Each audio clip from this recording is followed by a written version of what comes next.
ಸ್ನೇಹಿತರೆ, ಚರಿತ್ರೆ ಮತ್ತೊಂದು ವಿಡಿಯೋಗೆ ನಿಮಗೆಲ್ಲ ಪ್ರೀತಿಯ ಸ್ವಾಗತ. ದುರಂತ ಹಾಗೂ ನಿಗೂಢತೆಯಿಂದ ತುಂಬಿರುವ ಈ ಜಗತ್ತಿನಲ್ಲಿ ಕೆಲವು ಘಟನೆಗಳು ನಮ್ಮನ್ನ ಬೆಚ್ಚಿ ಬೀಳಿಸುವಂತೆ ಮಾಡುತ್ತವೆ. ಅಂತಹ ಒಂದು ಘಟನೆ ಭೀಕರ ಚಂಡಮಾರುತದ ಮಧ್ಯೆ ವಿಮಾನವೊಂದು ನಿಗೂಢವಾಗಿ ಕಣ್ಮರೆಯಾದದ್ದು. ಇದು ಇತಿಹಾಸದಲ್ಲೇ ಅತ್ಯಂತ ನಿಗೂಢ ಹಾಗೂ ಭಯಾನಕ ವಿಮಾನ ಕಣ್ಮರೆಗಳಲ್ಲಿ ಒಂದು. ಇದು ಪ್ಯಾನಾಮ್ ಫ್ಲೈಟ್ 6 ರ ಕತೆ. ಈ ಕಥೆಯು ಕೇವಲ ಒಂದು ದುರಂತವಲ್ಲ, ಮಾನವ ಧೈರ್ಯ ಹಾಗೂ ಪ್ರಕೃತಿಯ ಅನಿರೀಕ್ಷಿತ ಶಕ್ತಿಯ ನಡುವಿನ ಹೋರಾಟದ ಒಂದು ಸ್ಮರಣೀಯ ದಾಖಲೆ. ಹಾಗಾದ್ರೆ ಆ ಭಯಾನಕ ರಾತ್ರಿ ಆಕಾಶದಲ್ಲಿ ಹಾರುತ್ತಿದ್ದ ವಿಮಾನಕ್ಕೆ ಏನಾಯಿತು? ವಿಮಾನದಲ್ಲಿದ್ದ ಎಲ್ಲಾ ಪ್ರಯಾಣಿಕರು ಹಾಗೂ ಸಿಬ್ಬಂದಿಗಳು ಏನಾದ್ರು? ಬನ್ನಿ ಇವತ್ತಿನ ಈ ವಿಡಿಯೋದಲ್ಲಿ ತಿಳಿದುಕೊಳ್ಳೋಣ.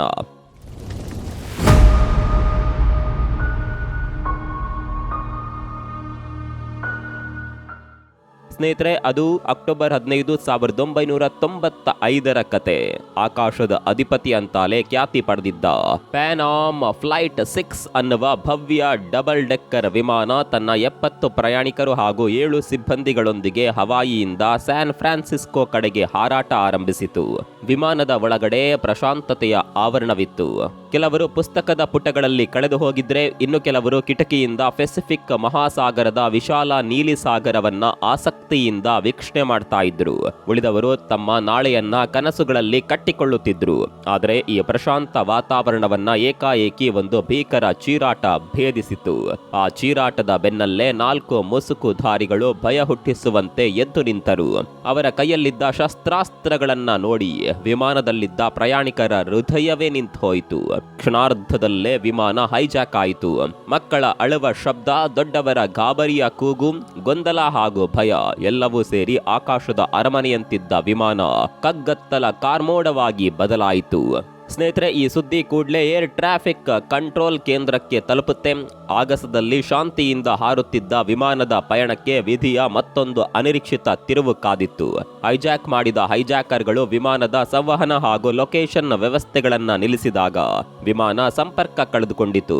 ಹೀಗಾಗಿ ವಿಮಾನದ ನಿಖರ ಸ್ಥಳ ಪತ್ತೆ ಹಚ್ಚಲು ಹಾಗೂ ಅದರ ಸ್ಥಿತಿಗತಿಯನ್ನ ನಿಯಂತ್ರಿಸಲು ನೆಲದ ಮೇಲಿರುವ ರಕ್ಷಣಾ ತಂಡಗಳಿಗೆ ಸಾಧ್ಯವಾಗುವುದಿಲ್ಲ. ನಿಜವಾದ ಅಪಾಯ ಅದು ಆಗಿರಲಿಲ್ಲ. ಬದಲಾಗಿ ಹೈಜಾಕ್ ಹಾಗೂ ಪ್ಯಾನಾಮ್ ಫ್ಲೈಟ್ 6 ರ ನಡುವೆ ಸಂಪರ್ಕ ಕಡಿತಗೊಂಡಿದ್ದು ನೈಸರ್ಗಿಕ ವಿಕೋಪಕ್ಕೆ ಸಿಲುಕೋದಕ್ಕೆ ಒಂದು ಕಾರಣವಾಯಿತು. ಕೇವಲ 5 ನಿಮಿಷಗಳಲ್ಲಿ ಪ್ಯಾನಾಮ್ ಫ್ಲೈಟ್ 6 ರೇಡಾರ್ ಪರದೆಯಿಂದ ಶಾಶ್ವತವಾಗಿ ಕಣ್ಮರೆಯಾಯಿತು. ವಿಮಾನವು ನೇರವಾಗಿ ಪೆಸಿಫಿಕ್ ಮಹಾಸಾಗರದ ಅತ್ಯಂತ ಭೀಕರ ಚಂಡಮಾರುತವಾದ ಟೈಫೋನ್ನ ಮಧ್ಯೆ ಸಿಲ್ಕೊಂಡಿತು. ಅಗಾಧ ಗಾಳಿಯು ವಿಮಾನವನ್ನ ಆಟಿಕೆಯಂತೆ ಗಾಳಿಯಲ್ಲಿ ಎಸೆದಾಡುತ್ತಿದ್ದವು. ಪೈಲಟ್ ತನ್ನ ಜೀವವನ್ನೇ ಪಣಕ್ಕಿಟ್ಟು ನಿಯಂತ್ರಣಕ್ಕೆ ತರಲು ಹೋರಾಡುತ್ತಿದ್ದರು. ಮುಂದಿನ 2 ಗಂಟೆಗಳ ಕಾಲ ವಿಮಾನದ ಭವಿಷ್ಯ ಸಂಪೂರ್ಣವಾಗಿ ಪ್ರಕೃತಿಯ ಕೈಯಲ್ಲಿತ್ತು. ಆ ಹೋರಾಟದ ನಡುವೆ ಮೊದಲು ಒಂದು ಇಂಜಿನ್ ತನ್ನ ಕಾರ್ಯ ನಿಲ್ಲಿಸುತ್ತೆ. ಸ್ವಲ್ಪ ಸಮಯದ ನಂತರ ಮತ್ತೊಂದು ಇಂಜಿನ್ ಕೂಡ ಮೌನಗೊಂಡಿತು. ಪ್ಯಾನಾಮ್ ಫ್ಲೈಟ್ 6 ಕೇವಲ ಬೆಂಕಿ ಹೊತ್ತ ಭೀಕರ ಚೆಂಡಿನಂತೆ ಸಮುದ್ರದ ಕಡೆಗೆ ನೇರವಾಗಿ ಬೀಳಲಾರಂಭಿಸಿತು. ಈ ವೇಳೆ ವಿಮಾನದಲ್ಲಿದ್ದ ಪ್ರಯಾಣಿಕರು ಹಾಗೂ ಸಿಬ್ಬಂದಿ ವರ್ಗದವರು ತಮ್ಮ ಪ್ರಾಣ ಉಳಿಸಿಕೊಳ್ಳಲು ಶತ ಪ್ರಯತ್ನ ಮಾಡಿದ್ರು. ಆ ಕೊನೆಯ ಕ್ಷಣಗಳಲ್ಲಿ ಕೆಲವರು ಅಸಾಧಾರಣ ಧೈರ್ಯ ತೋರಿ ಹೈಜಾಕರ್ಗಳ ಮೇಲೆ ತಿರುಗಿ ಬಿದ್ದರು.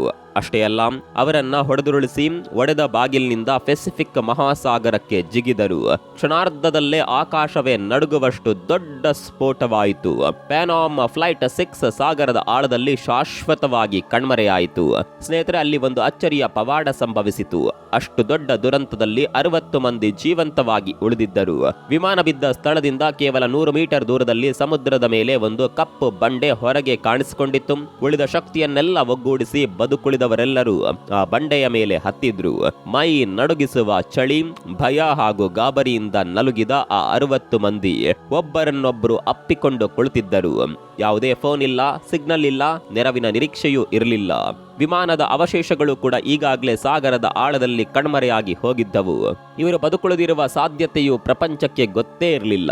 ಬದುಕಿದ 60 ಮಂದಿಯಲ್ಲಿ ಒಬ್ಬ ಪ್ರಯಾಣಿಕರಿಗೆ ತನ್ನ ಬ್ಯಾಗ್ನಲ್ಲಿ ಒಂದು ದೂರದರ್ಶಕ ಉಳಿದಿರೋದು ನೆನಪಾಯಿತು. ಇದು ಅವನಿಗೆ ಬದುಕಿನ ಹೊಸ ದಾರಿಯನ್ನ ತೋರಿಸುತ್ತೆ. ನಡುಗುತ್ತಿರುವ ಕೈಗಳಿಂದ ಅದನ್ನ ಕಣ್ಣಿಗೆ ಹಿಡಿದು ಆತ ಸುತ್ತಲೂ ನೋಡತೊಡಗಿದಾಗ ದೂರದ ಮಂಜಿನೊಳಗೆ ಒಂದು ಆಶಾಕಿರಣ ಅವನ ಕಣ್ಣಿಗೆ ಬಿತ್ತು. ಸುಮಾರು 1/2 ಕಿಲೋಮೀಟರ್ ದೂರದಲ್ಲಿ ದಟ್ಟ ಮಂಜಿನೊಳಗಡೆ ಮುಚ್ಕೊಂಡಿದ್ದ ಒಂದು ಚಿಕ್ಕ ದ್ವೀಪ. ಅವನು ತನ್ನ ಶಕ್ತಿಯನ್ನೆಲ್ಲ ಒಗ್ಗೂಡಿಸಿ ಐಲ್ಯಾಂಡ್ ಅಲ್ಲಿ ಒಂದು ದ್ವೀಪವಿದೆ, ಅಂತ ಗಂಟಲು ಹರಿದು ಕೂಗ್ತಾನೆ. ಆ ಬಂಡೆಯ ಮೇಲೆ ಸಿಲುಕೊಂಡಿದ್ದವರಲ್ಲಿ ಈಜಲು ಬಲ್ಲವರು ಒಂದು ಕ್ಷಣವೂ ತಡ ಮಾಡದೆ ಮತ್ತೆ ಆ ಮರಣಮಯ ಸಮುದ್ರಕ್ಕೆ ಜಿಗಿದ್ರು. ಕೆಳಗೆ ಮಾರಕ ಶಾರ್ಕ್ಗಳು, ಮೇಲೆ ಎತ್ತರದ ಭೀಕರ ಅಲೆಗಳು. ಆದರೆ ಅವರ ಬದುಕುವ ಇಚ್ಛಾಶಕ್ತಿ ಎಲ್ಲದಕ್ಕಿಂತ ದೊಡ್ಡದಾಗಿತ್ತು. ಗಂಟೆಗಳ ಹೋರಾಟದ ನಂತರ ಕೇವಲ 15ರಿಂದ 20 ಜನರು ಮಾತ್ರ ಆ ದ್ವೀಪದ ಮರಳಿನ ತೀರವನ್ನ ತಲುಪುತ್ತಾರೆ. ಅವರ ದೇಹಗಳು ಬಿರುಕು ಬಿಟ್ಟಿದ್ದವು, ಆತ್ಮ ದಣಿದಿತ್ತು, ಆದರೂ ಅವರು ಜೀವಂತವಾಗಿದ್ದರು. ಆದರೆ ಅಲ್ಲಿ ಯಾವುದೇ ನೀರು ಅಥವಾ ಆಹಾರ ಇರಲಿಲ್ಲ. ಆ ಸಣ್ಣ ದ್ವೀಪದಲ್ಲಿ ಅವರು ಇನ್ನು ಎಷ್ಟು ಕಾಲ ಬದುಕುಳಿಯುತ್ತಾರೆ ಅನ್ನೋದು ಯಾರಿಗೂ ಗೊತ್ತಿಲ್ಲ. ಆ ದ್ವೀಪವು ಅವರ ಮುಂದಿನ ಬದುಕು ಹಾಗೂ ಸಾವಿನ ನಿಗೂಢ ಕತೆಗೆ ಸಾಕ್ಷಿಯಾಗಲು ಕಾದಿತ್ತು. ಸ್ನೇಹಿತರೆ, ದ್ವೀಪದ ಮೇಲೆ ಕಾಲಿಟ್ಟ 15ರಿಂದ 20 ಜನರು ಬಂಡೆಯ ಮೇಲೆ ಸಿಲುಕೊಂಡಿದ್ದ ಉಳಿದವರ ಬಗ್ಗೆ ಚಿಂತಿಸಿದ್ರು. ಅವರನ್ನ ಹಾಗೆ ಬಿಟ್ರೆ ಅವರು ಅಲೆಗಳಿಗೆ ಬಲಿಯಾಗಬಹುದು ಅಥವಾ ಹಸಿವು ಬಾಯಾರಿಕೆಯಿಂದ ಸಾಯಬಹುದು ಅನ್ನುವ ಅರಿವು ಅವರಿಗಿತ್ತು. ತಕ್ಷಣವೇ ಅವರು ಕಾರ್ಯಪ್ರವೃತ್ತರಾಗಿ ದ್ವೀಪದಲ್ಲಿದ್ದ ಒಣಗಿದ ಕಟ್ಟಿಗೆಗಳನ್ನ, ಬಳ್ಳಿಗಳನ್ನ ಹಾಗೂ ಹಗ್ಗಗಳನ್ನ ಸೇರಿಸಿ ಒಂದು ಒರಟಾದ ದೋಣಿಯನ್ನ ತಯಾರಿಸ್ತಾರೆ. ನಂತರ ಅದನ್ನ ಹಿಡಿದು ಮತ್ತೆ ಆ ಮರಣ ಸಮುದ್ರಕ್ಕೆ ಇಳಿತಾರೆ. ಒಬ್ಬೊಬ್ಬರಾಗಿ ಹಲವಾರು ಸುತ್ತುಗಳಲ್ಲಿ ಬಂಡೆಯ ಮೇಲೆ ಸಿಲುಕಿದ್ದ ಪ್ರತಿಯೊಬ್ಬರನ್ನ ಅವರು ದ್ವೀಪಕ್ಕೆ ಕರೆತರ್ತಾರೆ. ಅಂತಿಮವಾಗಿ ಎಲ್ಲ 60 ಮಂದಿ ಆ ಅಪರಿಚಿತ ನೆಲದ ಮೇಲೆ ಒಂದಾದಾಗ ಅವರಿಗೆ ನಿಜವಾದ ಪರಿಸ್ಥಿತಿಯ ಅರಿವಾಯಿತು. ಇದು ಬದುಕುವ ಮಾರ್ಗವಲ್ಲ, ಬದಲಿಗೆ ಮತ್ತೊಂದು ಅಪಾಯದ ಹಾದಿ. ಇದು ನಿರ್ಜನವಾದ ಪ್ರಕೃತಿಯ ಮಧ್ಯೆ ಏಕಾಂಗಿಯಾಗಿ ನಿಂತ ದ್ವೀಪವಾಗಿತ್ತು. ತಿನ್ನಲು ಏನೂ ಇರಲಿಲ್ಲ, ಕುಡಿಯುವ ನೀರಿಗೂ ಯಾವುದೇ ಮೂಲವಿರಲಿಲ್ಲ. ಕೆಲವೇ ತೆಂಗಿನ ಮರಗಳು, ಕೆಲವು ಕಾಡು ಪೊದೆಗಳು, ಜೊತೆಗೆ ಸುತ್ತಲೂ ಅಂತ್ಯವಿಲ್ಲದ ಮರಳಿನ ಹೊರತು ಅಲ್ಲಿ ಏನೂ ಇರಲಿಲ್ಲ. ನಿರಾಶೆಯ ಮೋಡ ಎಲ್ಲರ ಮೇಲೂ ಕವಿಯಿತು. ಕೆಲವರು ಮಂಡಿಯೂರಿ ಕಣ್ಣೀರಿಟ್ಟರು, ಇನ್ನು ಕೆಲವರು ತಮ್ಮ ಕುಟುಂಬದವರ ಹೆಸರನ್ನ ಕೂಗಿ ಚೀರಾಡಿದ್ರು. ಮತ್ತೊಬ್ಬರು ತಲೆ ಹಿಡಿದು ಮೌನವಾಗಿ ಕುಳಿತರು. ಇದು ಬದುಕೋ ಅಥವಾ ಒಂದು ಭೀಕರ ಕನಸು ಅನ್ನುವ ಪ್ರಶ್ನೆ ಪ್ರತಿಯೊಬ್ಬರ ಮನಸ್ಸನ್ನ ಕಾಡುತ್ತಿತ್ತು. ಸತ್ತವರಿಗಿಂತ ಬದುಕಿದವರು ಹೆಚ್ಚು ನರಳುತ್ತಿದ್ದಾರೆ ಅನ್ನುವ ಭಾವನೆ ಎಲ್ಲರಲ್ಲೂ ಮೂಡಿತು. ಬದುಕುಳಿದರೂ ಬದುಕುವ ಭರವಸೆ ಇಲ್ಲದಂತಾಯಿತು. ಆದರೆ ಆ ಸವಾಲನ್ನ ಎದುರಿಸುವ ಧೈರ್ಯ ಮಾತ್ರ ಅವರಲ್ಲಿ ಉಳಿದಿತ್ತು. ಸ್ನೇಹಿತರೆ, ಆ ಸಂಪೂರ್ಣ ಹತಾಶೆಯ ಮಧ್ಯೆ ಒಬ್ಬ ಶಾಲಾ ಗುರು ಮಿಸ್ಟರ್ ಡೇವಿಡ್ ಮುಂದೆ ಬರ್ತಾರೆ. ಅವರ ಧ್ವನಿ ಗಂಭೀರವಾಗಿ ಆಕಾಶವೇ ನಡುಗುವಂತೆ ಮೊಳಗಿತು. ಸ್ನೇಹಿತರೆ, ನಾವು ಭಯಪಟ್ಟು ಕುಳಿತರೆ ಸತ್ತು ಹೋಗುತ್ತೇವೆ, ಆದರೆ ನಾವು ಒಟ್ಟಾಗಿ ನಿಂತರೆ ಬದುಕುತ್ತೇವೆ. ನಾವು ಬದುಕಬೇಕು, ಒಬ್ಬೊಬ್ಬರಿಗಾಗಿ ಮತ್ತೊಬ್ಬರು ಬದುಕಬೇಕು. ಅವರ ಮಾತುಗಳಲ್ಲಿ ಒಂದು ಅಸಾಧಾರಣ ವಿಶ್ವಾಸದ ಶಕ್ತಿ ಇತ್ತು. ಮುರಿದು ಹೋದ ಆತ್ಮಗಳಲ್ಲಿ ಹೊಸ ಆಶಾಕಿರಣ ಮೂಡಿತು. ಜನರು ಮತ್ತೆ ಒಂದಾದರು, ಗಾಯಗೊಂಡವರನ್ನ ನೋಡಿಕೊಳ್ಳಲು ಆರಂಭಿಸಿದರು. ಆದರೆ ಅವರ ಮುಂದಿದ್ದ ಅತಿ ದೊಡ್ಡ ಸವಾಲು ಹಸಿವು ಹಾಗೂ ದಾಹ. ಆಗ ಅಲ್ಲಿ ಒಬ್ಬ ಯುವಕ ಮೈಕಲ್ ಧೈರ್ಯದಿಂದ ಒಂದು ಎತ್ತರದ ತೆಂಗಿನ ಮರಕ್ಕೆ ಹತ್ತಿದ. ಕಾಲು ಜಾರಿ ಬೀಳುವ ಅಪಾಯವಿದ್ದರೂ ಅವನು ಕೆಲವು ತೆಂಗಿನಕಾಯಿಗಳನ್ನ ಕಿತ್ತು ಕೆಳಗೆ ಎಸೆದ. ಆ ತೆಂಗಿನಕಾಯಿಗಳು 60 ಜನರಿಗೆ ಸಾಕಾಗ್ಲಿಲ್ಲ, ಆದರೆ ಅವು ಕೇವಲ ಹಣ್ಣುಗಳಾಗಿರ್ಲಿಲ್ಲ, ಅವರ ಬದುಕಿನ ಮೊದಲ ಆಶೆಯ ಕಿರಣಗಳಾಗಿದ್ದವು. ಹಸಿದ ಹಾಗೂ ಬಾಯಾರಿದ ಆ ಜನರಿಗೆ ಒಂದು ದಾರಿ ಕಂಡಿತು. ಅವರು ಮಳೆ ನೀರನ್ನ ಕಲ್ಲಿನ ಬಣವೆಗಳಲ್ಲಿ ಸಂಗ್ರಹಿಸಿ ಕುಡಿಯಲು ಪ್ರಾರಂಭಿಸಿದ್ರು. ಮಿಸ್ಟರ್ ಡೇವಿಡ್ ಎಲ್ಲರನ್ನ ಸಣ್ಣ ಸಣ್ಣ ತಂಡಗಳಾಗಿ ವಿಂಗಡಿಸ್ತಾರೆ. ಕೆಲವರು ಆಹಾರ ಹುಡುಕಲು, ಕೆಲವರು ಆಶ್ರಮ ಕಟ್ಟಲು, ಜೊತೆಗೆ ಇನ್ನು ಕೆಲವರು ಸಮುದ್ರ ತೀರದಲ್ಲಿ ದೊಡ್ಡದಾಗಿ ಹೆಲ್ಪ್ ಎಂದು ಬರೆದು ವಿಮಾನಗಳಿಗೆ ಸಂದೇಶ ಕಳಿಸಲು ಮುಂದಾದರು. ಆ ಮೂಲಕ ಅವರ ಬದುಕಿನ ಹೋರಾಟವು ಹೊಸ ಅಧ್ಯಾಯವನ್ನ ಆರಂಭಿಸಿತ್ತು. ದ್ವೀಪದಲ್ಲಿ ಬದುಕುಳಿದ 60 ಜನರ ತಂಡವನ್ನ 3 ಭಾಗಗಳಾಗಿ ವಿಂಗಡಿಸಲಾಯಿತು. ಒಂದು ತಂಡಕ್ಕೆ ತಿನ್ನಲು ಯೋಗ್ಯವಾದ ಹಣ್ಣುಗಳು ಹಾಗೂ ಬೇರುಗಳನ್ನ ಹುಡುಕುವ ಜವಾಬ್ದಾರಿ, ಇನ್ನೊಂದು ತಂಡಕ್ಕೆ ಆಶ್ರಯ ನಿರ್ಮಿಸುವ ಕೆಲಸ. ಆದರೆ ಎಲ್ಲದಕ್ಕಿಂತ ಕಷ್ಟಕರವಾಗಿದ್ದ ಕಾರ್ಯ ಮೀನು ಹಿಡಿಯುವುದು. ಕೆಲ ಯುವಕರು ಮರದ ತುಂಡುಗಳನ್ನ ಬಳಸಿ ಬರ್ಜಿಗಳನ್ನ ತಯಾರಿಸಿದ್ರು. ನಂತರ ಗಂಟೆಗಟ್ಟಲೆ ಸಮುದ್ರ ತೀರದಲ್ಲಿ ನಿಂತು ನೀರಿನಲ್ಲಿ ಅಲುಗಾಡುತ್ತಿದ್ದ ಮೀನುಗಳನ್ನ ಹಿಡಿಯಲು ಯತ್ನಿಸಿದ್ರು. ಅನೇಕ ಬಾರಿ ವಿಫಲರಾದರು. ಕೊನೆಗೂ ಒಬ್ಬನ ಕೈಗೆ ಒಂದು ಚಿಕ್ಕ ಮೀನು ಸಿಗುತ್ತೆ. ಆ ಮೀನನ್ನ ಬೆಂಕಿಯಲ್ಲಿ ಬೇಯಿಸಿದಾಗ ಅದರ ಸುಗಂಧವು ಇಡೀ ದ್ವೀಪವನ್ನ ತುಂಬಿತು. ಆ ಮೀನನ್ನ ಪ್ರತಿಯೊಬ್ಬರು ಅದರ ಸಣ್ಣ ತುಂಡುಗಳನ್ನ ಹಂಚಿಕೊಂಡು ತಿಂತಾರೆ. ಆ ಮೀನಿನ ತುಂಡು ಕೇವಲ ಆಹಾರವಾಗಿರಲಿಲ್ಲ, ಅದು ಅವರ ಮೊದಲ ಗೆಲುವಿನ ಸಂಕೇತವಾಗಿತ್ತು. ಆ ಕ್ಷಣದಲ್ಲಿ ಅವರು ಒಂದು ಕಠಿಣವಾದ ಪಾಠ ಕಲಿತಾರೆ. ಇನ್ನು ಮುಂದೆ ನಮ್ಮ ಬದುಕು ಇದೆ, ಇಲ್ಲಿನ ಪ್ರತಿ ತುಂಡನ್ನ, ಪ್ರತಿ ಹನಿಯನ್ನ ಹಂಚಿಕೊಂಡೇ ಬದುಕಬೇಕು. ಇದು ಅವರ ಬದುಕಿನ ಮೂಲ ಮಂತ್ರವಾಯಿತು. ಸ್ನೇಹಿತರೆ, ದಿನಗಳು ವಾರಗಳಾಗಿ, ವಾರಗಳು ತಿಂಗಳುಗಳಾಗಿ ಬದಲಾಗುತ್ತಿದ್ದಂತೆ ಅವರಿಗೆ ಒಂದು ಕಠಿಣ ಸತ್ಯ ಅರಿವಾಯಿತು. ಆಕಾಶದಲ್ಲಿ ಹಾದು ಹೋಗುವ ವಿಮಾನಗಳು ದೂರದಿಂದ ಮಾತ್ರ ಕಾಣುತ್ತಿದ್ದವು. ಸಮುದ್ರದ ಅಂಚಿನಲ್ಲಿ ಸಾಗುತ್ತಿದ್ದ ಹಡಗುಗಳು ಅವರ ಕೂಗನ್ನ ಕೇಳುತ್ತಲೇ ಇರಲಿಲ್ಲ. ಪ್ರತಿಯೊಂದು ನಿರೀಕ್ಷೆಯ ದೀಪವು ಒಂದೊಂದಾಗಿ ಆರಿ ಹೋಗುತ್ತಿತ್ತು. ಮತ್ತೆ ಮತ್ತೆ ಅವರ ಮನಸ್ಸು ನಮ್ಮನ್ನ ಹುಡುಕಲು ಯಾರು ಯಾರಾದರೂ ಬರುತ್ತಾರೆಯೇ ಅಂತ ಕೇಳುತ್ತಿತ್ತು. ಆದ್ರೆ ಅದಕ್ಕೆ ಉತ್ತರ ಯಾವಾಗ್ಲೂ ಮೌನವೇ ಆಗಿತ್ತು. ಅಂತಿಮವಾಗಿ ಅವರಿಗೆ ಒಂದು ಸ್ಪಷ್ಟ ಅರಿವು ಮೂಡಿತು. ನೆರವು ಯಾರಿಂದಲೂ ಬರೋದಿಲ್ಲ. ಅವರಿಗೆ ಈಗ ಉಳಿದಿದ್ದ ಒಂದೇ ದಾರಿ ಆ ದ್ವೀಪದಲ್ಲೇ ಬದುಕಬೇಕು, ಬದುಕಿನ ಹೊಸ ಜಗತ್ತನ್ನ ಕಟ್ಟಬೇಕು. ಇದು ನಿರಾಶೆಯ ಕಥೆಯಾಗಿರದೆ ಬದುಕಿಗಾಗಿ ಹೊಸ ಹೋರಾಟವನ್ನ ಆರಂಭಿಸುವ ಕಥೆಯಾಗಿತ್ತು. ಅವರು ದ್ವೀಪದಲ್ಲಿ ಸಿಕ್ಕ ಮರದ ಎಲೆಗಳು, ಕೊಂಬೆಗಳು ಹಾಗೂ ತೆಂಗಿನ ನಾರುಗಳಿಂದ ಪುಟ್ಟ ಪುಟ್ಟ ಜೋಪಡಿಗಳನ್ನ ನಿರ್ಮಿಸಲು ಆರಂಭಿಸುತ್ತಾರೆ. ಆದರೆ ಮೊದಲ ಮಳೆಯಲ್ಲೇ ಅವರ ಎಲ್ಲ ಶ್ರಮ ವ್ಯರ್ಥವಾಯಿತು. ಜೋಪಡಿಗಳ ಮೇಲೆ ಸುರಿದ ಮಳೆಯ ನೀರು ಅವುಗಳನ್ನು ಸಂಪೂರ್ಣವಾಗಿ ನಾಶಪಡಿಸಿತ್ತು. ನೀರು ಒಳನುಗ್ಗಿ ಎಲ್ಲರೂ ತೇವಗೊಂಡ ಬಟ್ಟೆಗಳಲ್ಲಿ ನಡುಗುತ್ತಾ ನಿದ್ರೆಗೆ ಜಾರಬೇಕಾಯಿತು. ಆದರೂ ಅವರು ಹತಾಶರಾಗಲಿಲ್ಲ. ಅವಶ್ಯಕತೆ ಅವರಿಗೆ ಹೊಸ ಪಾಠಗಳನ್ನ ಕಲಿಸಿತು. ಅವರು ಇನ್ನಷ್ಟು ಬಲವಾದ ಆಶ್ರಮಗಳನ್ನ ಕಟ್ಟಿದ್ರು. ಕೆಲವರು ಮೀನುಗಳನ್ನ ಹೊಗೆಯಲ್ಲಿ ಒಣಗಿಸಿ ಹೆಚ್ಚು ದಿನಗಳವರೆಗೆ ಇಡುವ ಕಲೆ ಕಲ್ತರು. ಮೂಲತಃ ನರ್ಸ್ ಆಗಿದ್ದ ಒಬ್ಬಳು ಕಾಡಿನ ಎಲೆಗಳು ಹಾಗೂ ಗಿಡಮೂಲಿಕೆಗಳಿಂದ ಗಾಯಗಳಿಗೆ ಹಾಗೂ ಸಣ್ಣ ಪುಟ್ಟ ಕಾಯಿಲೆಗಳಿಗೆ ಔಷಧಿ ತಯಾರಿಸುವುದನ್ನ ಕಲ್ತ್ಕೊಂಡ್ಲು. ಸ್ನೇಹಿತರೆ, ಇಲ್ಲಿ ಬದುಕಬೇಕಾದರೆ ನಾಳೆಗಾಗಿ ಕೂಡ ಯೋಚಿಸಬೇಕು ಅಂತ ತೀರ್ಮಾನಿಸಿದ ಅವರು ತೆಂಗು ಹಾಗೂ ಕಾಡು ಸಸಿಗಳನ್ನ ನೆಡಲು ಆರಂಭಿಸಿದ್ರು. ಇದು ಕೇವಲ ಹೊಟ್ಟೆ ಪಾಡಿಗಲ್ಲ, ಬದಲಾಗಿ ಅವರ ಭವಿಷ್ಯದ ಹೂಡಿಕೆಯಾಗಿತ್ತು. ಮೊದಲ 2-3 ತಿಂಗಳುಗಳು ಅವರ ಬದುಕಿನ ಅತ್ಯಂತ ಕಠಿಣ ಅವಧಿಯಾಗಿತ್ತು. ಅಪರಿಚಿತ ದ್ವೀಪದ ವಾತಾವರಣ, ಆಹಾರದ ಕೊರತೆ, ಮಳೆ ಹಾಗೂ ಬಿಸಿಲಿನ ಕಾಟ ಇದು ಕೇವಲ ಬದುಕಿನ ಹೋರಾಟವಲ್ಲ, ಅದೊಂದು ಮಾನಸಿಕ ಯುದ್ಧವಾಗಿತ್ತು. ಆಹಾರದ ಕೊರತೆ ಹಾಗೂ ಶುದ್ಧ ನೀರಿಲ್ಲದ ಕಾರಣ ರೋಗಗಳು ಹರಡಲಾರಂಭಿಸಿದವು. ನಿರಾಶೆ, ಏಕಾಂತ ಜೊತೆಗೆ ಭಯ ಹಲವರ ಮನೋಬಲವನ್ನ ಸಂಪೂರ್ಣವಾಗಿ ಮುರಿದು ಬಿಟ್ಟವು. ಒಬ್ಬೊಬ್ಬರಾಗಿ 10 ಮಂದಿ ಪ್ರಾಣ ಕಳೆದುಕೊಳ್ತಾರೆ. ಪ್ರತಿಯೊಂದು ಮರಣವು ಅವರಿಗೊಂದು ಆಳವಾದ ಆಘಾತವಾಯಿತು. ಅವರು ತಮ್ಮ ಸಂಗಾತಿಗಳನ್ನ ತಮ್ಮ ಕೈಗಳಿಂದಲೇ ಮರಳಿನಲ್ಲಿ ಹೂತು ಕಣ್ಣೀರಿಂದ ಬೀಳ್ಕೊಡಬೇಕಾಯಿತು. ಈಗ 60 ಮಂದಿಯಿಂದ ಕೇವಲ 50 ಮಂದಿ ಮಾತ್ರ ಉಳಿದಿದ್ದರು. ಒಂದೆಡೆ ಪ್ಯಾನ್ ಆಮ್ ಫ್ಲೈಟ್ 6 ರ ನಿಗೂಢ ಕಣ್ಮರೆಯು ಇಡೀ ಜಗತ್ತನ್ನೇ ತಳ್ಳನಗೊಳಿಸಿತ್ತು. ತಿಂಗಳುಗಳ ಕಾಲ ನಡೆದ ತೀವ್ರ ಹುಡುಕಾಟ ಹಾಗೂ ತನಿಖೆಗಳ ಹೊರತಾಗಿಯೂ ವಿಮಾನದ ಅಥವಾ ಪ್ರಯಾಣಿಕರ ಯಾವುದೇ ಸುಳಿವು ಸಿಗಲಿಲ್ಲ. ಕೊನೆಗೆ ಸರ್ಕಾರವೇ ಆ 77 ಮಂದಿಯನ್ನ ಮೃತರೆಂದು ಘೋಷಣೆ ಮಾಡ್ತಾರೆ. ಅವರ ಕುಟುಂಬಗಳಲ್ಲಿ ಶೋಕ ಸಭೆಗಳು ನಡೆದವು. ಪತ್ರಿಕೆಗಳಲ್ಲಿ ಅವರ ಹೆಸರುಗಳು ಪ್ರಕಟವಾದವು. ಜಗತ್ತಿಗೆ ಆ 77 ಮಂದಿ ಪೆಸಿಫಿಕ್ ಮಹಾಸಾಗರದ ಆಳದಲ್ಲಿ ಸಮಾಧಿಯಾದ ಒಂದು ದುಃಖಕರ ನೆನಪು ಮಾತ್ರವಾಗಿ ಉಳಿದರು. ಆದರೆ ಆ 50 ಮಂದಿ ಇನ್ನು ಬದುಕಿರುವ ವಿಷಯ ಜಗತ್ತಿಗೆ ಗೊತ್ತಿರಲಿಲ್ಲ. ಅವರು ಪ್ರತಿದಿನವೂ ಆ ನಿರ್ಜನ ದ್ವೀಪದಲ್ಲಿ ಮರಣದ ವಿರುದ್ಧ ಹೋರಾಡುತ್ತಲೇ ಇದ್ರು. ಯಾರಾದರೂ ಬಂದು ನಮ್ಮನ್ನ ರಕ್ಷಣೆ ಮಾಡ್ತಾರೆ ಅನ್ನುವ ಚಿಕ್ಕ ನಿರೀಕ್ಷೆಯ ಮೇಲೆ ಬದುಕು ಕಟ್ಟಿಕೊಂಡಿದ್ದರು.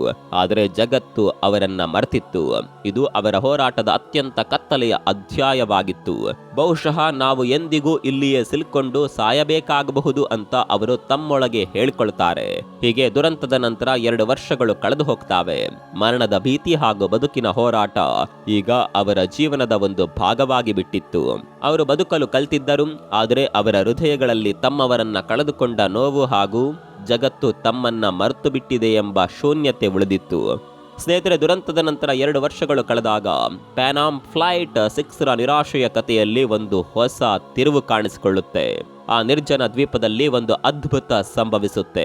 ಒಬ್ಬ ಮಹಿಳೆ ಆರೋಗ್ಯವಂತ ಮಗುವಿಗೆ ಜನ್ಮ ನೀಡ್ತಾಳೆ. ಆ ಮಗುವಿನ ಮೊದಲ ಅಳವಿನ ಶಬ್ದ ಅಲ್ಲಿ ತುಂಬಿಕೊಂಡಿದ್ದ ಮೌನವನ್ನ ಛಿದ್ರಗೊಳಿಸಿತು. ಮರಣ ಹಾಗೂ ನಿರಾಶೆಯ ನೆರಳಿನಲ್ಲಿ ಅದು ಜೀವನದ ಹೊಸ ನಾದವಾಗಿತ್ತು. ಅವರ ಕಣ್ಣೀರು ಈ ಬಾರಿ ದುಃಖದಿಂದಲ್ಲ, ಆನಂದದಿಂದ ಹರಿಯಿತು. ಪ್ರತಿಯೊಬ್ಬರೂ ಆ ಪುಟ್ಟ ಜೀವವನ್ನ ನೋಡಲು ಮುಂದೆ ಬಂದರು. ಅವರ ಕಣ್ಣಿನಲ್ಲಿ ಸಂತೋಷದ ಕಣ್ಣೀರು ಹೊಳೆಯುತ್ತಿತ್ತು. ಆ ಮಗು ಎಲ್ಲರಿಗೂ ಬದುಕಿನ ಹೊಸ ಕಾರಣವಾಯಿತು. ಆ ಮಗು ಕೇವಲ ಒಂದು ಜೀವವಾಗಿರಲಿಲ್ಲ, ಅತ್ಯಂತ ಕಷ್ಟಕರ ಪರಿಸ್ಥಿತಿಗಳಲ್ಲಿಯೂ ಜೀವನ ಎಂದಿಗೂ ಸೋಲುವುದಿಲ್ಲ ಅನ್ನೋದಕ್ಕೆ ಅದು ಒಂದು ಸಜೀವ ನಿದರ್ಶನವಾಗಿತ್ತು.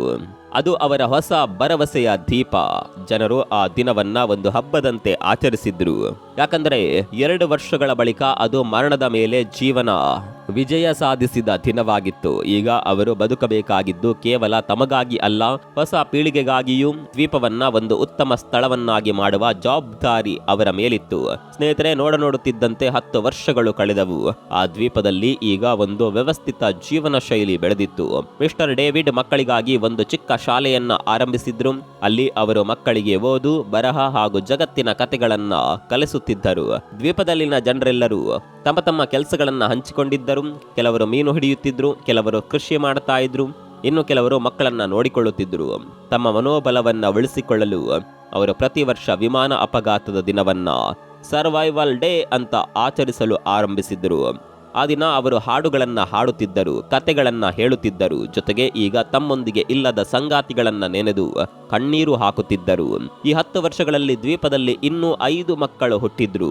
ಆದರೆ ಇದೇ ಅವಧಿಯಲ್ಲಿ ರೋಗದಿಂದ 7 ಮಂದಿ ವಯಸ್ಕರು ಪ್ರಾಣ ಕಳೆದುಕೊಂಡರು. ಈಗ ದ್ವೀಪದ ಒಟ್ಟು ಜನಸಂಖ್ಯೆ ಮಕ್ಕಳನ್ನ ಸೇರಿಸಿ ಕೇವಲ 48 ಮಂದಿಯಾಗಿತ್ತು. ಇದು ಕೇವಲ ಒಂದು ಭಯಾನಕ ನೆನಪಿನ ದಿನವಾಗಿರಲಿಲ್ಲ, ಅದು ಬದುಕು ಗೆದ್ದ ದಿನದ ಪ್ರತಿಜ್ಞೆಯ ಹಬ್ಬವಾಗಿತ್ತು. ಅವರ ಹೋರಾಟ ಕಠಿಣ ಪರಿಸ್ಥಿತಿಗಳಲ್ಲಿ ಬದುಕುವ ಇಚ್ಛಾಶಕ್ತಿಯ ಸಂಕೇತವಾಗಿತ್ತು. ಸ್ನೇಹಿತರೆ, ಒಂದು ದಿನ ಮತ್ತೆ ಅದೇ ಕಹಿ ಘಟನೆ ಪುನರಾವರ್ತನೆಯಾಯಿತು. ಆಕಾಶದಲ್ಲಿ ಒಂದು ವಿಮಾನದ ಶಬ್ದ ಕೇಳಿಸಿತು. ಎಲ್ಲರೂ ಹುಚ್ಚರಂತೆ ಓಡಿದ್ರು, ಕೂಗಿದರು, ಜೊತೆಗೆ ಕೈ ಬೀಸಿದರು. ಆದರೆ ಫಲಿತಾಂಶ ಹಳೆದಂತೆಯೇ ಇತ್ತು. ವಿಮಾನವು ಅವರನ್ನ ಗಮನಿಸದೆ ಆಕಾಶದ ಅಂಚಿನಲ್ಲಿ ಮಾಯವಾಯಿತು. ಈ ಬಾರಿ ಅವರು ಸಂಪೂರ್ಣವಾಗಿ ಕುಸಿದು ಬೀಳಲಿಲ್ಲ. ಬಹುಶಃ ಅವರು ಇದನ್ನ ತಮ್ಮ ಹಣೆ ಬರಹವೆಂದು ಒಪ್ಪಿಕೊಂಡಿದ್ದರು. ಹೀಗೆ 13 ವರ್ಷಗಳು ಕಳೆದವು. ದ್ವೀಪದಲ್ಲಿ ಹುಟ್ಟಿದ ಮಕ್ಕಳು ಈಗ ಯುವಕರು. ಅವರಿಗೆ ಈ ದ್ವೀಪವೇ ಜಗತ್ತು. ಈ ಮರಳು ಹಾಗೂ ತೆಂಗಿನ ಮರಗಳ ನೆರಳೆ ಅವರ ಮನೆ. ಆದರೆ ಹಿರಿಯರು ಈಗ ಮುಗ್ಧ ವೃದ್ಧರು. ಅವರ ಮುಖದಲ್ಲಿ ಹೋರಾಟದ ಸುಕ್ಕುಗಳು ಹಾಗೂ ಅವರ ಕಣ್ಣುಗಳಲ್ಲಿ ಬದುಕಿನ ಬಣ್ಣ ಬಿಟ್ಟು ಹೋಗಿದ್ದವು. ಅಂತಹ ಒಂದು ಬೆಳಗಿನ ಜಾವ ಅವರು ಕಳೆದ 13 ವರ್ಷಗಳಲ್ಲಿ ಎಂದಿಗೂ ಕೇಳದ ಒಂದು ಶಬ್ದವನ್ನ ಕೇಳಿದ್ರು. ಸಮುದ್ರದ ಆಳದಿಂದ ಬಂದಂತೆ ಕೇಳಿದ ಒಂದು ದೊಡ್ಡ ಹಡಗಿನ ಹಾರ್ನ್. ಮೊದಲು ಯಾರಿಗೂ ಇದನ್ನ ನಂಬಲು ಸಾಧ್ಯವಾಗಲಿಲ್ಲ. ಇದು ನಮ್ಮ ಭ್ರಮೆಯೇ ಇರಬಹುದು ಅಂತ ಭಾವಿಸ್ತಾರೆ. ಆದರೆ ಆ ಶಬ್ದ ಮತ್ತೊಮ್ಮೆ ಇನ್ನೂ ಸ್ಪಷ್ಟವಾಗಿ ಕೇಳಿಬಂತು. ತಕ್ಷಣವೇ ಅವರು ಹುಚ್ಚರಂತೆ ಸಮುದ್ರ ತೀರದ ಕಡೆಗೆ ಓಡಿ ಹೋಗ್ತಾರೆ. ತಮ್ಮ ಸಂಪೂರ್ಣ ಶಕ್ತಿಯಿಂದ ಬೆಂಕಿ ಹಚ್ಚುತ್ತಾರೆ. ಕೂಗಿದ್ರು, ಕೈ ಬೀಸಿದ್ರು. ಅವರ ಕಣ್ಣುಗಳಲ್ಲಿ ಒಂದು ಕೊನೆಯ ಭರವಸೆಯ ಕಿರಣ ಹೊಳೆಯುತ್ತಿತ್ತು. ಜೊತೆಗೆ ಈ ಬಾರಿ ಒಂದು ಚಮತ್ಕಾರ ನಡೆಯಿತು. ಹಡಗು ಅವರನ್ನ ಗಮನಿಸಿತು. ಹಡಗು ನಿಧಾನವಾಗಿ ಚಲಿಸಿ ದ್ವೀಪದಿಂದ ಸ್ವಲ್ಪ ದೂರದಲ್ಲಿ ಲಂಗರು ಹಾಕಿತು. ಆ ಕ್ಷಣವನ್ನ ಮಾತುಗಳಲ್ಲಿ ವರ್ಣಿಸಲು ಸಾಧ್ಯವಿಲ್ಲ. 13 ವರ್ಷಗಳ ನಿರೀಕ್ಷೆ, ಕಷ್ಟ ಹಾಗೂ ಹೋರಾಟಕ್ಕೆ ಕೊನೆಗೂ ಮುಕ್ತಿ ಸಿಕ್ಕಿತ್ತು. 48 ಮಂದಿ ಪರಸ್ಪರ ಅಪ್ಕೊಂಡು ಅತ್ತರು, ನಕ್ಕರು, ಜೊತೆಗೆ ಸಂತೋಷದಿಂದ ಕೂಗಿದರು. ಸ್ನೇಹಿತರೆ, ರಕ್ಷಣಾ ತಂಡದ ಸದಸ್ಯರು ದೋಣಿಯಲ್ಲಿ ದ್ವೀಪಕ್ಕೆ ತಲುಪಿದಾಗ ಅವರ ಕಣ್ಣಲ್ಲಿ ಕಣ್ಣೀರು ಜಿನುಗಿತ್ತು. ಅವರು ನೋಡುತ್ತಿದ್ದವರು ಇಡೀ ಜಗತ್ತು ಈಗಾಗಲೇ ಮೃತರು ಎಂದು ಭಾವಿಸಿದ್ದ ಅದೇ ಜನರು. ನಗರಕ್ಕೆ ಮರಳಿದಾಗ ಇಡೀ ಜಗತ್ತು ಬೆರಗಾಯಿತು. ಆ 48 ಮಂದಿ ಈಗ ಮೊದಲಿನಂತಿರಲಿಲ್ಲ. ನಗರದ ಕಳೆಗಟ್ಟಿದ ಬೆಳಕು, ಕಾರುಗಳು ಹಾಗೂ ಎತ್ತರದ ಕಟ್ಟಡಗಳು ಅವರಿಗೆ ಅಪರಿಚಿತವಾಗಿ ಕಾಣಿಸುತ್ತಿದ್ದವು. ಪ್ಯಾನ್ ಆಮ್ ಫ್ಲೈಟ್ 6ರ ದುರಂತದಲ್ಲಿ ಬದುಕುಳಿದವರ ಕಥೆಯನ್ನ ಕೇಳಿದಾಗ ಮೊದಲಿಗೆ ಯಾರೂ ನಂಬಲಿಲ್ಲ. ಆದರೆ ಆ ನಂತರ ಒಬ್ಬ ಬದುಕುಳಿದವನ ಕೈಯಲ್ಲಿ ಸಿಕ್ಕ ಡೈರಿಯು ಎಲ್ಲರ ನಂಬಿಕೆಯನ್ನ ನಿಜವಾಗಿಸಿತು. ಆ ಡೈರಿಯಲ್ಲಿ 13 ವರ್ಷಗಳ ಪ್ರತಿದಿನದ ಹೋರಾಟ, ಪ್ರತಿ ಮರಣ ಹಾಗೂ ಪ್ರತಿ ಜನನ ದಾಖಲಾಗಿತ್ತು. ಮಾಧ್ಯಮಗಳು ಆ ಪುಟಗಳನ್ನ ಜಗತ್ತಿನ ಮುಂದೆ ಇಟ್ಟಾಗ ಎಲ್ಲರೂ ಕಣ್ಣೀರು ಹಾಕಿದ್ರು. ಇದು ಮಾನವನ ಧೈರ್ಯ, ಶೌರ್ಯ ಹಾಗೂ ಬದುಕುವ ಹಠದ ನೈಜ ಘಟನೆಯಾಗಿತ್ತು. ಈ ನಿಜವಾದ ಘಟನೆಯ ಆಧಾರದ ಮೇಲೆ ನಂತರ the last survivor of flight 6 13 years on the island ಅನ್ನುವ ಪುಸ್ತಕವು ಪ್ರಕಟವಾಯಿತು. ಅಲ್ಲದೆ ಈ ಘಟನೆ ಹಲವಾರು ಸಾಕ್ಷ್ಯಚಿತ್ರಗಳು ಹಾಗೂ ಸಿನಿಮಾಗಳಿಗೆ ಸ್ಫೂರ್ತಿ ನೀಡಿತು. ಈ ಕಥೆಯು ಇತಿಹಾಸದ ಪುಟಗಳಲ್ಲಿ ಕೇವಲ ಒಂದು ದುರಂತವಾಗಿ ಉಳಿಯದೆ ಮಾನವನ ಚೈತನ್ಯದ ಪ್ರತೀಕವಾಗಿ ಹಾಗೂ ಭರವಸೆಯ ಅಮರ ಸಂಕೇತವಾಗಿ ಶಾಶ್ವತವಾಗಿ ನಿಂತಿದೆ. ಸ್ನೇಹಿತರೆ, ಪ್ಯಾನ್ ಆಮ್ ಫ್ಲೈಟ್ 6ರ ದುರಂತದಲ್ಲಿ 77 ಪ್ರಯಾಣಿಕರ ಪೈಕಿ 60 ಮಂದಿ ಪವಾಡ ಸದೃಶವಾಗಿ ಬದುಕುಳಿದರು. ಆದರೆ 10 ಮಂದಿ ಅನಾರೋಗ್ಯ ಹಾಗೂ ಇನ್ನಿತರ ಕಾರಣಗಳಿಂದ ಸಾವನ್ನಪ್ಪಿದ್ರು. ಉಳಿದ 50 ಮಂದಿ 13 ವರ್ಷಗಳ ಕಾಲ ನಿರ್ಜನ ದ್ವೀಪದಲ್ಲಿ ಹೋರಾಡಿ ನಂತರ 48 ಮಂದಿಯಾಗಿ ಬದುಕಿಳಿದರು. ಆ 2 ಮಕ್ಕಳ ಕತೆ ದ್ವೀಪದಲ್ಲಿ ಹೊಸ ಬದುಕಿನ ಪ್ರಾರಂಭಕ್ಕೆ ನಾಂದಿ ಹಾಡಿತು. ಈ ಕಥೆಯ ಮುಖ್ಯ ಸಾರಾಂಶವೆಂದರೆ ಮನುಷ್ಯನ ಮನೋಬಲ ಹಾಗೂ ಬದುಕುವ ಇಚ್ಛಾಶಕ್ತಿ ಎಷ್ಟೇ ದೊಡ್ಡ ದುರಂತವಿದ್ದರೂ ಅದನ್ನ ಸೋಲಿಸಿ ಗೆಲ್ಲಬಲ್ಲದು. ಈ ಅದ್ಭುತ ಕತೆ ಇಂದಿಗೂ ನಮಗೆ ದೊಡ್ಡ ಪಾಠ ಕಲಿಸುತ್ತದೆ. ಆಶೆಯ ಒಂದು ಸಣ್ಣ ಕಿರಣವು ಅತಿ ಕತ್ತಲೆಯನ್ನ ಸೀಳುತ್ತದೆ. ಮಾನವನ ಧೈರ್ಯ ಯಾವುದೇ ಕಷ್ಟಕ್ಕಿಂತಲೂ ದೊಡ್ಡದು. ಅತ್ಯಂತ ಹತಾಶೆಯ ಪರಿಸ್ಥಿತಿಯಲ್ಲೂ ಬದುಕುವ ಇಚ್ಛಾಶಕ್ತಿ ಹಾಗೂ ಒಗ್ಗಟ್ಟಿನಿಂದ ಹೋರಾಡಿದ್ರೆ ಅಸಾಧ್ಯವಾದುದನ್ನ ಸಾಧಿಸಬಹುದು ಅನ್ನೋದಕ್ಕೆ ಇದು ಜೀವಂತ ನಿದರ್ಶನ. ಈ ಬಗ್ಗೆ ನಿಮ್ಮ ಅಭಿಪ್ರಾಯವೇನು ಕಮೆಂಟ್ ಮಾಡಿ. ಮತ್ತೊಂದು ವಿಡಿಯೋದಲ್ಲಿ ಸಿಗೋಣ. ಅಲ್ಲಿವರೆಗೂ ನಮಸ್ಕಾರ.